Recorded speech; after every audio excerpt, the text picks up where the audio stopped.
राधे राधे महाराज। राधे राधे महाराज जी।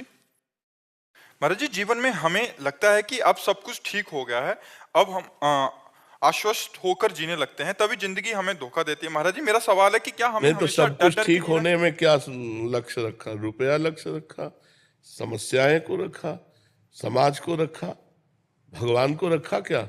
महाराज जी, बच्चे बड़े हुए, पढ़ लिख करके, अब ब्याह का समय आया, नौकरी का समय, हम समाज ये समाज है, पति का साथ छूट गया। हम कह रहे हैं समाज है, भगवान को रखा। सब कुछ ठीक होने में भगवान को रखा जाता है। अब सब ठीक है क्योंकि भगवान हमारे प्रीतम है। तो आपके अंदर तुरंत ज्ञान आता कि इसका नाम मृत्यु लोक है।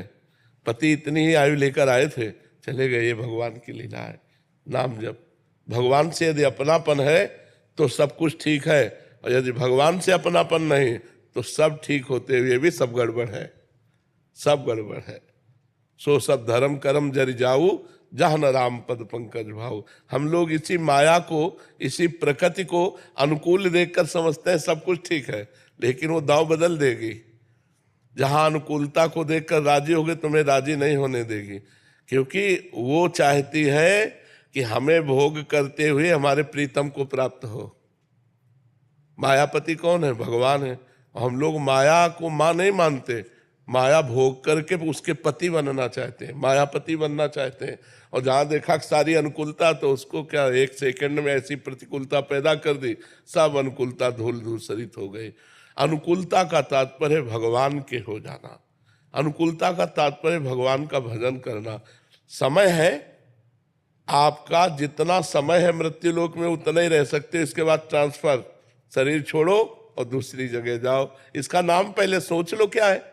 मृत्यु लोक। यहां मरोगे, सब मरोगे, हम मरेंगे, तुम मरोगे, सब मरेगा।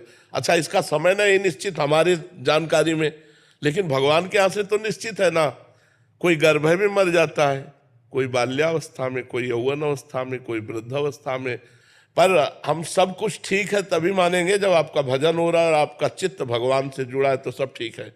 और भगवान से नहीं जुड़ा है तो फिर कहा हनुमंत विपत्ति प्रभु सोई, जब तो सुमिरन भजन न हुई। अगर भगवान से चित्त नहीं जुड़ा तो वही विपत्ति है, वही क्षण, वही सबसे बड़ी हानि है, वही सबसे बड़ा दुख है।